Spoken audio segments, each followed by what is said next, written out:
Welcome back to the Pioneer Sideline, and it's time for the Courthouse Tavern Case of the Week, brought to you by the Courthouse Tavern, located at 310 Forbes Avenue in downtown Pittsburgh.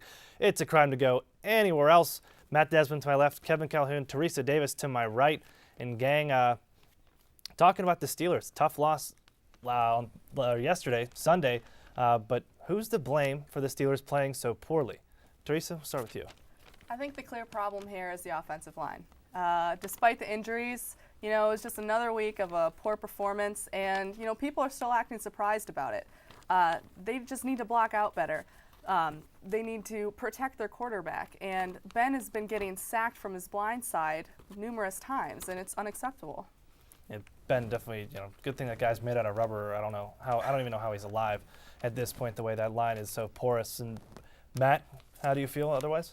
You really have to look at the Steelers' defense. This team's known for their defense over the last couple of years. Dick LeBeau always does a great job with his defense. It looks like the Steelers are getting up there in age. You look at a couple of key players. You see Ferrier, he's 36, and you get Taylor, 31 on the outside for the secondary. But really, you look at the statistics for this one. You see that the Steelers are usually a number one defense, and this time in the season, they're on number 23 in allowing rushing yards against the other team. And that is unacceptable for a Pittsburgh Steelers defense. When you're going up against the Steelers defense, you usually have to change your game plan. I think Steelers are allowing other teams to take advantage of this, and that's what's causing a lot of this turnaround for other teams. And you mentioned age, not to mention the young guys that are supposed to produce. Lamar Woodley, Lawrence Timmons, haven't heard anything from them.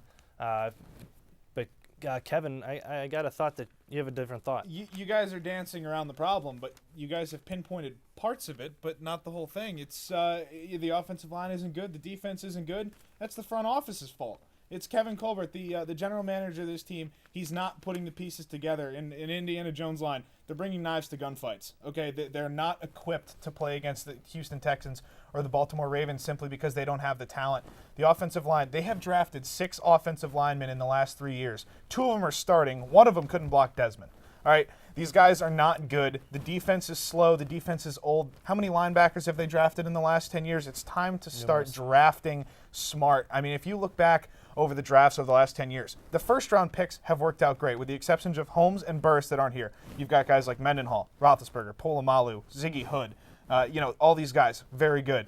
Second round and on, they're non-existent. If you're going to find 2 or 3 things wrong with the team, then it starts at the top. And, it's real hard, salary cap era, to fill those holes, and you already got the big contracts tied up. But you take a look at that offensive line. I mean, you've won Super Bowls with some of these guys. They've been around for a while. Right. Kevin, I have to disagree with you because they do have talent. And the Steelers are on track on a pace of being the 6th straight season that they've allowed 43 or more sacks. And there's a stat for you. So how could that be the GM's fault?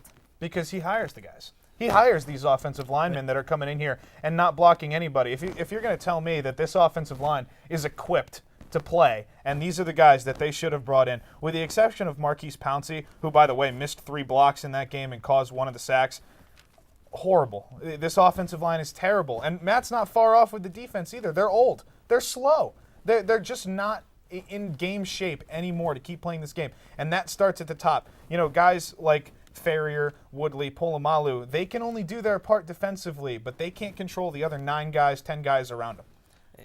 You mentioned, at the top, that's where it starts, and the defense, again, age, but still there's no production. And then what Steeler football is stopping the run, and we haven't seen that at all really this season.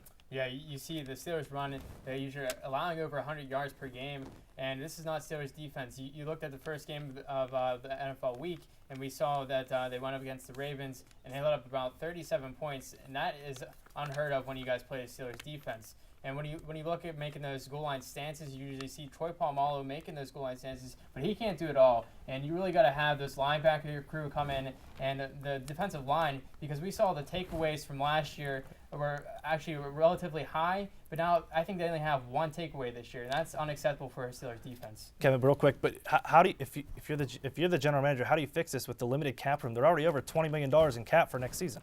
You gotta draft smarter. It's not like every good player in the NFL got drafted in the first round.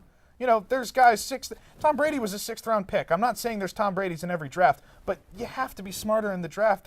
They've drafted, like I said, 6 offensive linemen. 3 of them aren't on the Steelers. 1 of them hasn't played a play, and Marquise Pouncey is the only success. It starts at the top. The general manager, the entire ownership, they're not picking up smart players. We're going to stop right there. This definitely could go on because I'm not sure how well the Steelers are going to do this season. So we'll find out. Probably have some more talk for you later on the Courthouse Tavern Case of the Week. Thank you for joining us. Be sure to tune in next week. Highlights, analysis, the whole shebang, as I've mentioned, right here. Same Pioneer time, same Pioneer channel.